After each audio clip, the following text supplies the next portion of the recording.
Sosial media. Ada dua pertanyaan. Assalamualaikum warahmatullahi wabarakatuh. Waalaikumsalam warahmatullahi wabarakatuh. Buya, saya Heni dari Karawang. Saya mau bertanya Buya, hukum cadar itu sebenarnya bagaimana? Hukum cadar. Cadar. Iya. Kemudian tata cara sholat untuk yang memakai cadar itu bagaimana? Syarat sujud itu kan ada 7 anggota dan salah satunya itu kening yang harus menempel ke tempat sujud, sedangkan kening tidak boleh terhalang. Lalu bagaimana Buya solusinya?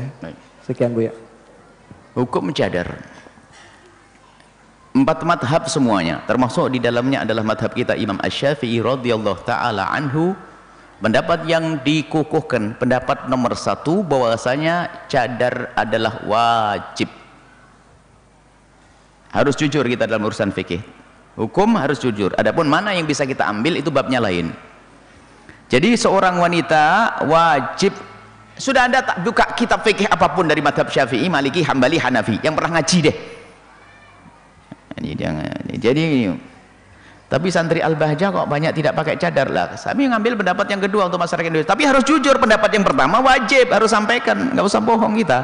Jangan gara-gara anak-anak kita nggak pakai cadar lalu kita sembunyikan pendapat yang benar. Ya enggak, pendapat nomor 1 yang dikukuhkan dalam madhab Imam Syafi'i dan 4 madhab semuanya mengatakan hukum cadar adalah wajib, menutup wajah adalah wajib. Jadi kalau sudah orang pakai cadar jangan langsung dibilang oh akidahnya sesat. Bukan, itu 4 madhab juga pakai cadar. Biarpun ada orang sesat pakai cadar, itu beda kasusnya. Jadi cadar hukumnya adalah wajib. Itu pendapat yang pertama di dalam madhab kita Imam Syafi'i. Harus jujur kita. Yang kedua pendapat Syafi'i, pendapat Imam Syafi'i yang kedua, madhab Syafi'i adalah hukum cadar adalah tidak wajib. Seorang wanita tidak wajib menutup sekujur tubuhnya, akan tapi boleh dibuka wajah dan telapak tangan. Wajah dan telapak tangan boleh dibuka. Tapi biarpun dibuka, tidak boleh kaum pria bebas melihatnya. Jadi yang kita bagi aurat itu adalah aurat nadhar, ada aurat sitir dan aurat dalam sholat. Nadhar tidak boleh, perempuan pun tidak boleh melihat laki-laki sekujur tubuh kecuali untuk hajat, hajat belanja, hajat belajar, hajat. Tapi kalau seorang perempuan lihat laki-laki, oh kumisnya, oh hidung, haram sudah, nggak boleh. Biarpun laki-laki nggak pakai cadar. Sama laki-laki jangan sampai menganggap kalau seorang perempuan itu menurut pendapat yang kedua dalam madhab Syafi'i boleh membuka wajahnya lalu boleh kita nikmati, begitu nggak boleh. Jadi usulan memandang sekujur tubuhnya nggak boleh kita lihat kecuali hajat. Saya ingin menyapa ponakan, menyapa sepupu, ingin menyapa orang, ya wajar melihat. Tapi kalau sudah melihat, oh matanya, oh bibirnya, oh haram. Kullil mu'minina yaghuddu min absarihim. Hei, katakan kepada orang beriman, kalau pengen hatimu mantap tentrem tuh jaga matamu. Jangan jelalatan, itu merusak. Menjaga mata, biarpun orang. Artinya apa? Masalah kewajiban menutup beda dengan larangan melihat. Jadi aurat nadhar. Kalau melihat haram kita melihat kecuali ada hajat. Saya nggak boleh misalnya lihat perempuan itu. Kalau saya pengen tahu siapa sih yang datang, ya wajar. Tapi kalau hidungnya kayak apa ya, bibirnya, oh sudah nggak benar itu. Jadi ini adalah masalah hukumnya. Hukum menggunakan cadar adalah wajib.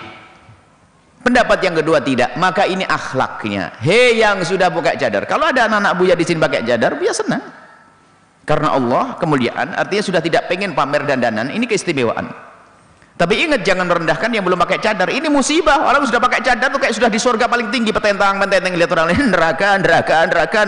Apa itu? Terus yang diketahui hanya pendapat 1 tok, seolah-olah semuanya maksiat orang Indonesia Raya ini. Gurunya pun maksiat, istrinya. Ini kan musibah, kata guru kita Habib Hasan Baharun, jangan sombong, jangan seperti itu. Beliau mengingatkan yang sudah pakai cadar hendaknya akhlaknya yang baik. Saya punya guru.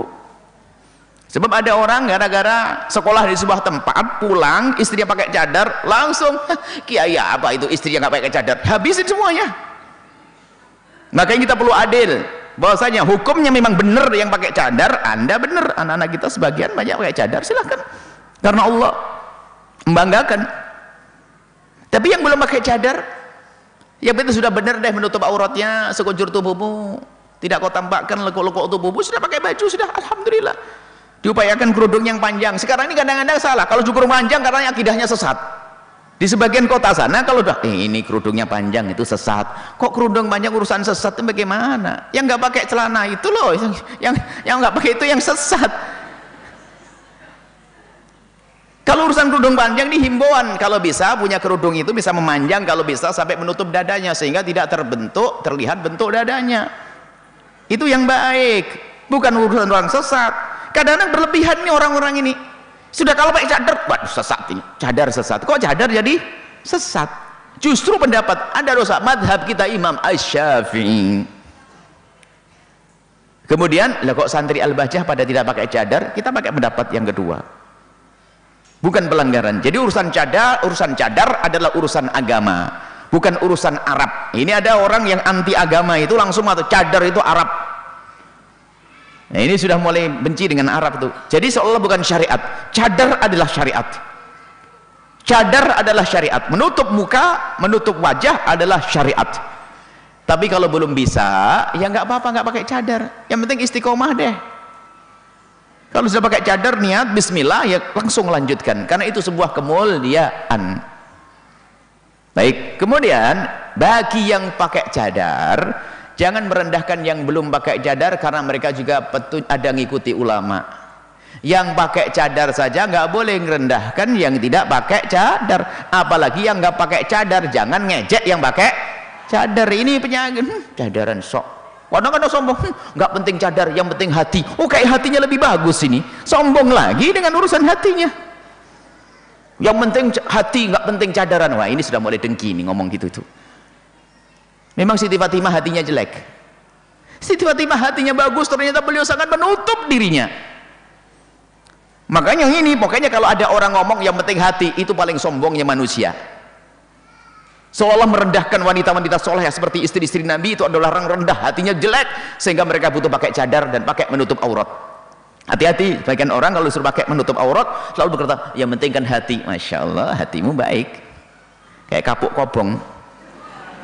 Ini hati jelek. Imam Haddad menyebut ini adalah orang sombong, orang bener. Kalau anda misalnya, hei saudari-saudari yang ada di luar, kalau anda termasuk belum bisa menutup aurat secara benar, jangan merendahkan orang yang sudah menutup aurat. Minta saja, ya Allah jadikan saya mudah menutup aurat. Yang sudah menutup aurat, pandang orang lain dengan mata kasih. Itu tetangga kita, itu saudara kita, bajunya masih seronok, tidak karu-karuan, doain ya Allah, itu umat kekasihmu Nabi Muhammad. Berikan bimbingan, petunjuk, berikan kesadaran, bukan merendahkan. Jadi hukum beda ya, hukum sendiri, adapun urusan dengan orang juga beda. Kalau hukum wajib, tapi bukan setiap kita mata wajib harus begini. Oh bukan, ada tahapannya di dalam dakwah itu. Jelas, hukum cadar adalah wajib menurut pendapat yang pertama yang dikukuhkan. Pendapat yang kedua adalah tidak wajib. Sudahlah pokoknya, alhamdulillah di Indonesia Raya, Asia, India, rata-rata itu pokoknya Pakistan sudah tertutup semuanya kecuali wajah dan telapak tangan. Ini sudah istimewa, sudahlah. Kalau sudah begini hebat. Yang kita belahi yang pakai baju tidur di pinggir jalan itu yang perlu kita doain itu. Itu yang perlu kita perhatikan. Sekarang repot, gara-gara pakai cadar saja, masya Allah, petentang penting. Ini sampai suatu ketika sampai orang berkata, ya saya ketemu orang kayak punya surga sendiri. Kalau melihat kita itu langsung melengos. Kayak saya itu ahli neraka. Siapa dia? Ada pokoknya dia gini. Sudahlah. Lah kamu kok marah-marah? Memang kamu punya surga juga? Iya, diam saja. Sudahlah, kalau dibegituin sama orang, alhamdulillah, saya dicemburuti sama orang pakai cadar. Lah kok kamu tahu dia cemberut? Oh, dia pakai cadar. Ya kalau lagi cemberut nggak pakai cadar katanya. Ini adalah masalah cadar nih. Kadang-kadang kita main-main urusan agama. Jelas hukum cadar adalah wajib. Kalau anda bisa meningkatkan kualitas keimanan anda, silahkan, masya Allah. Tapi ingat, hukum ini ada dua. Jadi kalau anda sudah pakai cadar, mohon jaga hati. Jangan sampai kebaikan yang anda lakukan berubah menjadikan anda orang yang sombong. Ini musibah besar. Musibahnya adalah di dalam hati. Na'udzubillah. Adapun kalau sholat nggak bisa ditawar. Pakai sadar boleh dalam sholat, sujud pun boleh, tapi tetap jidatnya harus nempel. Buka dong. Tapi nggak bisa nempel Buya gara-gara pakai cadar. Lepas dong untuk sujud. Tidak harus lepas, bisa saja untuk sujud disingkap. Sebab tidak sah sujud kecuali jidatnya ini nempel ke tempat sujud. Harus nih. Yang pakai cadar buka. mulutnya saya ditutup, buka jidatnya, sujud biasa. Kalau tidak pakai, kalau sujudnya tidak terbuka, maka tidak sah sholatnya. Maka harus ada ilmunya, dan ilmunya ada yang penting. Kemarin ada seorang perempuan yang belajar ilmunya setengah-setengah, dia pakai cadar kan, akhirnya terus tidak mau salaman. Pamannya datang, pamannya, oh, haram sama pamannya nggak apa-apa salam. Lagi anak soleh, kemana anak laki-laki soleh baik, baru belajar agama. Ibunya tanya kemarin di Jawa Timur, anak soleh anak baik, Buya anak saya itu laki-laki kalau sudah wudhu itu salaman sama ibunya nggak mau. Ini kemarin sudah nggak apa-apa, anak ibunya boleh salaman. Jadi ilmunya belum sempurna, biasanya begitu. Kalau beragama ilmunya belum sempurna, kadang-kadang bikin gatel. Masa ibunya nggak disalamin? Masa gara-gara pakai cadar pamannya nggak mau salaman? Nggak mau, wari pamanmu itu makam bapakmu. Pamannya seorang ustadz lagi, tapi pamannya itu karena orang alim dia ketawa. Kasihan itu anak, semangat beragamanya baik tapi nggak punya senyum saja dia. Ada anak kecil kemarin baru terakhir Madam Jumat, ada yang bertanya, Buya anak saya kalau sudah wudhu nggak mau salim sama uminya. Takut batal. Nggak apa-apa, maksudnya baik, cuman dia salah karena tidak punya ilmu. Boleh sayang, salim, tidak batal. Baik ya, ini kadang-kadang minimnya ilmu, kadang beragama itu menjadi menyakitkan orang lain. Baik, yang sudah pakai cadar bersyukur, Allah mudahkan Anda pakai cadar, tapi tolong hati dijaga agar tidak merendahkan siapapun yang belum pakai cadar. Dan tanda kecintaanmu kepada mereka, doakan semoga semuanya bisa pakai cadar begitu. Doain saja, tapi ingat tidak memaksa. Dan saya pun tidak pernah memaksa siapapun, santri tidak saya paksa. Saya tidak ingin melakukan agama karena keterpaksaan. Selagi masih ada pendapat, lakukan. Yang penting Anda benar menjaga kehormatanmu, menjaga matamu, menjaga hatimu, sudah cukup itu. Itu saya tidak usah. Baik, Allahu a'lam bishawab.